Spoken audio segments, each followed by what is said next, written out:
আর একটা দোয়া শিখাই দেই, ইনশাআল্লাহ এই দোয়া করলে রিজিক তো বাড়বেই ইনশাআল্লাহ, আপনার যত ঋণ আছে ইনশাআল্লাহ আল্লাহ পাক শোধ করে দিবেন।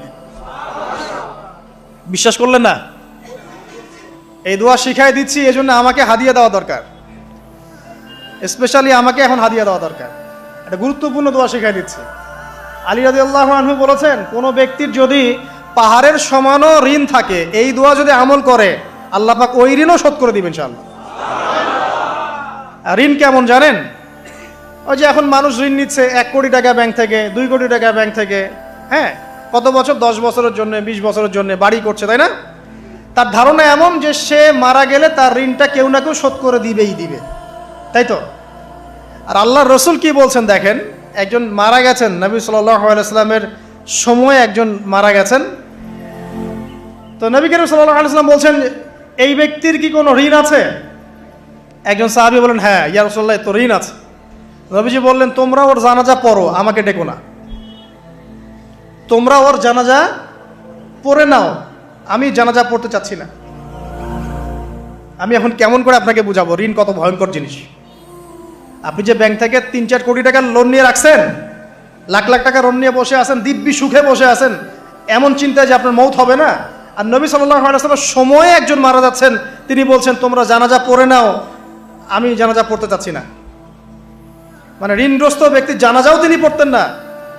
তারপরে একজন এসে বললেন, ইয়া রাসূলুল্লাহ, আমি তার ঋণ শোধ করে দিব, তার যা ঋণ আছে আমি শোধ করে দিব। তখন নবী এসে জানাজা পড়লেন সাল্লাল্লাহু আলাইহি ওয়াসাল্লাম।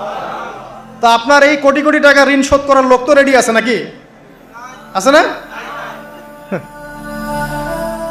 সমস্যা নেই, আপনার জানাজা পড়া হবে। কারণ হুজুরকে আপনি 5,000 টাকা দিবেন, হুজুর জানাজা পড়াই দিবে, কোনো সমস্যা নেই। তারপরে আপনার মিলাদও হবে, আপনার একটা বড়সড় দোয়াও হবে ইনশাআল্লাহ। কিন্তু আল্লাহ পাক বলেছেন যে শহীদ, আল্লাহর পথে যুদ্ধ করে শহীদ হয়েছে, এই ব্যক্তির আত্মাও ঝুলে থাকে যতক্ষণ পর্যন্ত না তার ঋণটা শোধ করা হয়। এবার বলেন আমি কি বুঝাবো আপনাকে? আর কিছু বলতে হবে? তো এখন সেই দোয়া শিখাচ্ছি আপনাদেরকে, যে দোয়া শিখলে আপনারা ঋণ থেকে বাঁচবেন ইনশাআল্লাহ। কত দিবেন বলেন? আচ্ছা, হ্যাঁ, এই তো, শুকরিয়া। দোয়া করবেন যেন আল্লাহ পাকের দিনটাকে আল্লাহর জমিনে প্রতিষ্ঠা করতে পারে। আমার সাথে বলেন, দোয়াটা হচ্ছে আল্লাহুম্মা ইকফিনি বিহালালিকা আন হারামিকা ওয়া আগনিনি বিফদলিকা আম্মান সিওয়াকা। এই দোয়াটা ছোট না, এটা মুখস্থ করবেন, সেজদায় পড়বেন, নামাজের সেজদায় পড়বেন, আত্তাহিয়াতু দরুদ শেষ তারপরে পড়বেন, নামাজ শেষে হাত তুলে করবেন, যখন তখন শেষ রাতটা করবেন। ইনশাআল্লাহ দেখবেন আপনার ঋণ বলতে কিছু থাকবে না ইনশাআল্লাহ। যদি থাকেও, বড় কোনো ঋণ থাকেও, আল্লাহ পাক অন্য কোনো মাধ্যমে এটা শোধ করার ব্যবস্থা করে দিবেন ইনশাআল্লাহ। ইনশাআল্লাহ। যে দারিদ্রতা দূর করতে চান, সচ্ছলতা চান, কয়েকটা কাজ করেন। এই যে বললাম, 1 নাম্বার সূরাতুল ওয়াকিয়া তেলাওয়াত করেন, 5 ওয়াক্ত নামাজ জামাতে পড়েন, ডেইলি কিছু সময়ের জন্য কোরআন তেলাওয়াত করেন, আর আল্লাহর কাছে রিজিক চান, জিকির বেশি বাড়ায় দেন। পারবেন না ইনশাআল্লাহ? আমার জীবনে এমন ঘটনাও ঘটেছে, এটা এখন গল্পটা মনে পড়ে গেল তাই বলছি, যে 1,20,000 টাকা ঋণ আছে আমার, শোধ করার কোনো অপশন নাই। আমার কাছে, আমার চোখে ধরা পড়ছে না যে 1,20,000 টাকা আমি কেমনে দিব। কি হলো, হঠাৎ করে আমরা একটা সার্কুলার দেখলাম যে সারা বাংলাদেশে ইসলামিক ট্যালেন্ট খোঁজা হচ্ছে। 2000, এটা মনে হয় 17 কি 18 সালের কথা, হ্যাঁ 18 না, আচ্ছা 18। তো হ্যাঁ, আলোকিতকে। তো এখন আমার ওয়াইফ বলছেন যে আপনি এটাতে অ্যাপ্লাই করেন।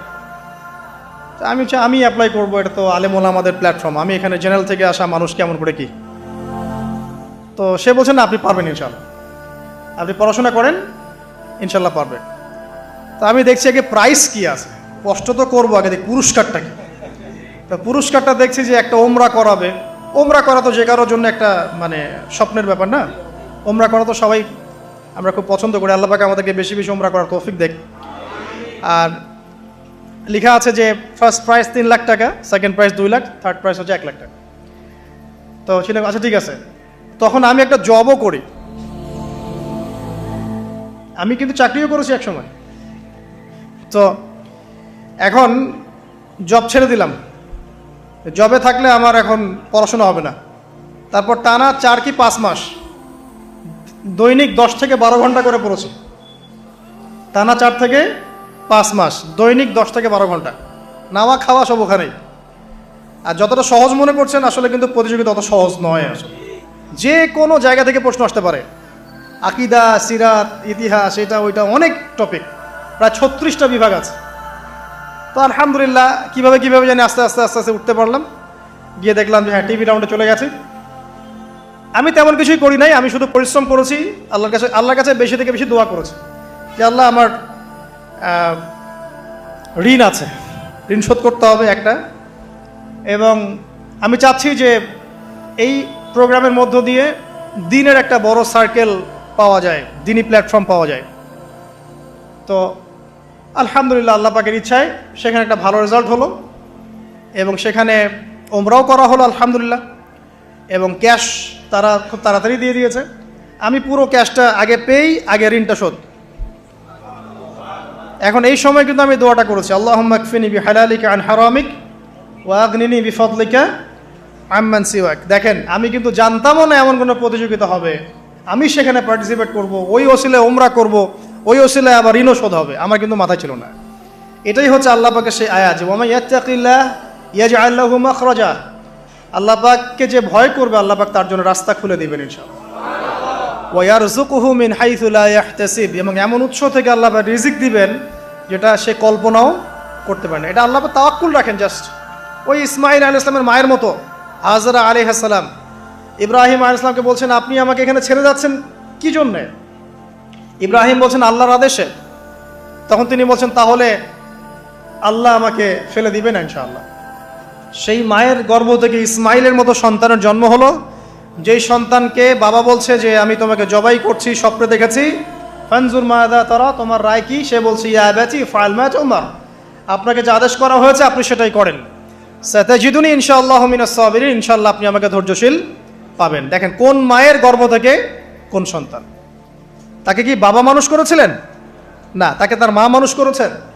তো ওই রকম তাওয়াক্কুলকারিনী হাজরা আলাইহিস সালামের মতো মা যদি ঘরে ঘরে থাকে, বোন আর স্ত্রী ঘরে ঘরে থাকে, তখন ইসমাইলি প্রজন্ম আসবে ইনশাআল্লাহ।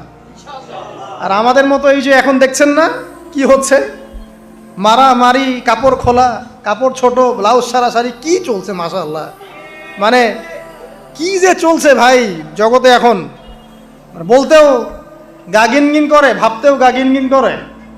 কিছু কিছু নসিহত করব, এটাতেও মন থেকে একটা বাধা চলে আসে যে আসলে কি করব, কি বলবো। মানে একটা বিষয় থাকে না যে পরিস্থিতি এমন খারাপ যে কথা বলার ভাষ্য থাকে না এমন একটা, যে আপনি হতবাক হয়ে গেছেন, বাকরুদ্ধ, যে আর কি বলবেন।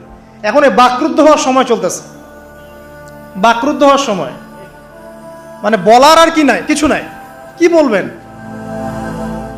আস্তে আস্তে কাপড় খুলতে খুলতে খুলতে খুলতে খুলতে খুলতে এখন বিকিনি পরে ঘুরতে চায়। এন্ড বলে যে কয়দিন পর বিকিনি পরেই ঘুরবে। দেখেন, মানে ওরা চায় যে পশ্চিমারা যেমনে চলে অমনেই চলুক সবাই। ওটা কি লজ্জাশীলতার পরিচয় হলো? আশ্চর্য একটা বিষয়।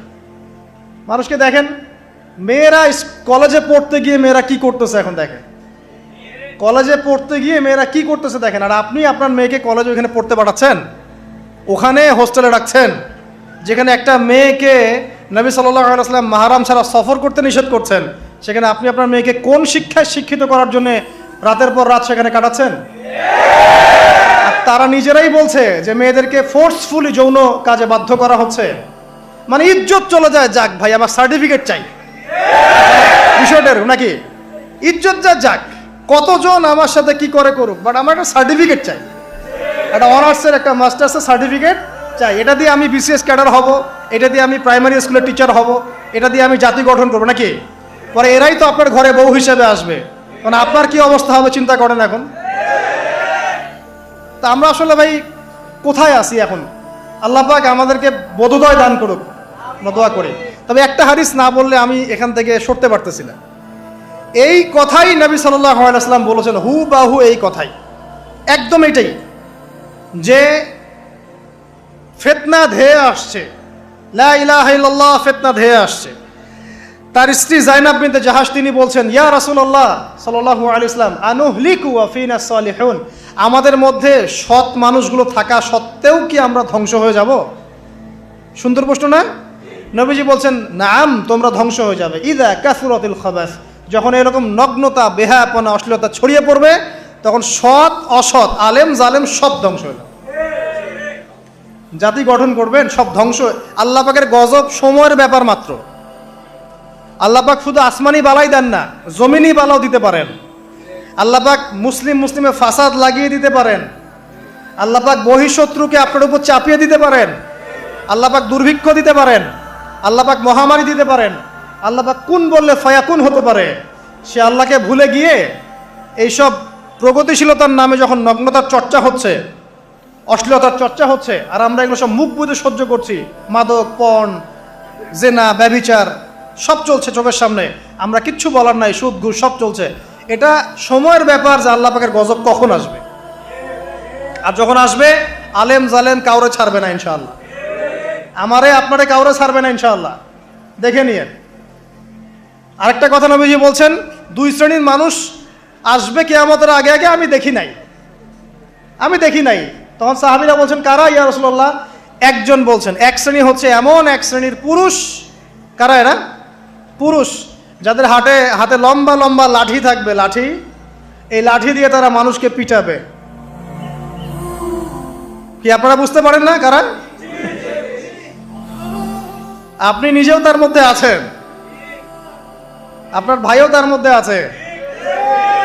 আপনি এবং আপনার ভাই দুজনেই এই কাজ করছেন, ভাইয়ে ভাই মারামারি করছেন, সবার হাতেই লাঠি আছে না? আছে। অথচ উভয় মুসলিম। আর একজন মুসলিম যখন আরেকজন মুসলিমের এগেনস্টে যুদ্ধ করতে যায় বা এরকম মারামারি করতে যায় না, যে মরবে আর যে মারবে উভয়ই অপরাধী, উভয় অপরাধী। হাদিস রিয়াদুস সালেহিন বইয়ের মধ্যেও আছে, দেখে নিয়ে। তারপরে দ্বিতীয় শ্রেণী হচ্ছে, নবীজি বলছেন, নিসাউন, এক শ্রেণীর মহিলা আসবে, আমি দেখি নাই।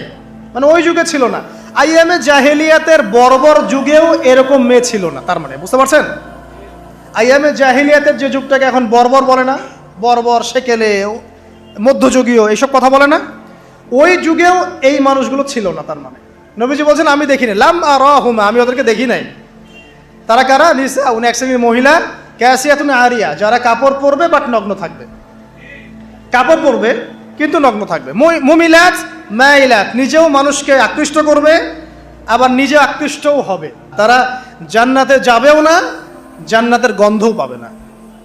নেন এবার এখন দেখেন, একটু ভেবে দেখেন যে আমার ঘরে কি সেরকম মেয়ে আছে কি না, আমার ঘরে সেরকম বোন আছে কি না, আমার ঘরে তেমন ওয়াইফ আছে কি না।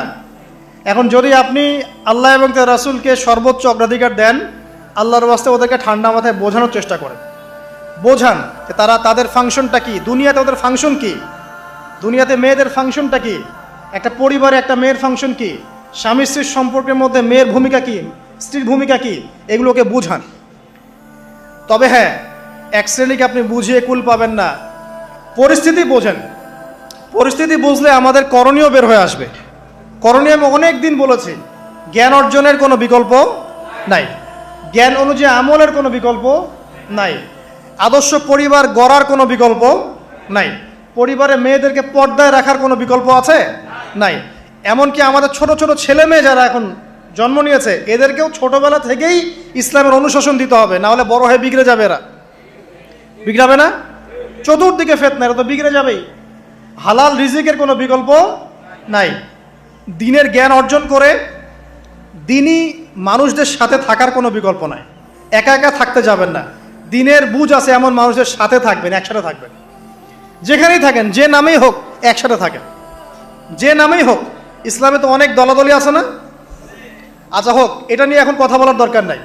যে কোনো ব্যানারেই হোক থাকেন, অ্যাটলিস্ট আপনি ভালো মানুষদের সাথে থাকেন, এটা ভালো হবে ইনশাআল্লাহ। আল্লাহ চাইতে দেখবেন সবার মাঝে একসময় ঐক্য দিয়ে দিতে পারেন, আল্লাহ পারেন না? আর যারা ইন্টেনশনালি উম্মার ঐক্যের বিরোধী, এদেরকে আল্লাহ পাক ধ্বংস করে দিবেন ইনশাআল্লাহ, সমস্যা নেই। কারণ আল্লাহ বলে তো একজন আছেন, তিনি সব দেখেন ইনশাআল্লাহ। আর হচ্ছে আপনার জ্ঞানটাকে ইসলামের কল্যাণে কাজে লাগান, আপনার সম্পদ, আপনার জানমাল, এটাকে ইসলামের কল্যাণে কাজে লাগান, দ্বীনের প্রচার প্রসার করতে থাকেন। আক্রমণাত্মক হবেন না, শৈথিলতাবাদীও হবেন না, চরমপন্থী হবেন না, আবার এই যে গোলালু মার্কাও হবেন না। গোলালু কি মানে সব তরকারিতেই চলে। যখন দেখবে যে একটা বিষয় আসছে, আস্তে করে পাশ কেটে এমন একটা বিষয় নিয়ে কথা বলা শুরু করবে যেটার সাথে এখনকার বিষয়ের কোনো সম্পর্ক নেই। দেখবেন যে পুরো বিশ্বে একটা বিষয় চলছে, দেশে একটা বিষয় নিয়ে গরম, তখন দেখবেন কথা হচ্ছে মেয়েরা নেল পালিশ দিতে পারবে কিনা। মানে সুশ্রী মার্কা ইসলাম নিয়ে চলার দরকার নেই। যখন যেটা সামনে আসবে এটা ফেস করতে হবে, এবং সেটা চরম পন্থায় না, আক্রমণাত্মকভাবে না, মানুষকে হিকমার সাথে নসিহতের সাথে ঠান্ডা মাথায় যুক্তি প্রমাণ দিয়ে বুঝাতে হবে। এরপর যারা বুঝবে আলহামদুলিল্লাহ, যারা বুঝবে না এদের দায়িত্ব কারো হাতে? আল্লাহর হাতে। আল্লাহ পাক হয় গজবে শেষ করবেন, না হলে আল্লাহ পাক চাইলে হেদায়েতও দিতে পারে, এটা আল্লাহ পাকের ইখতিয়ার।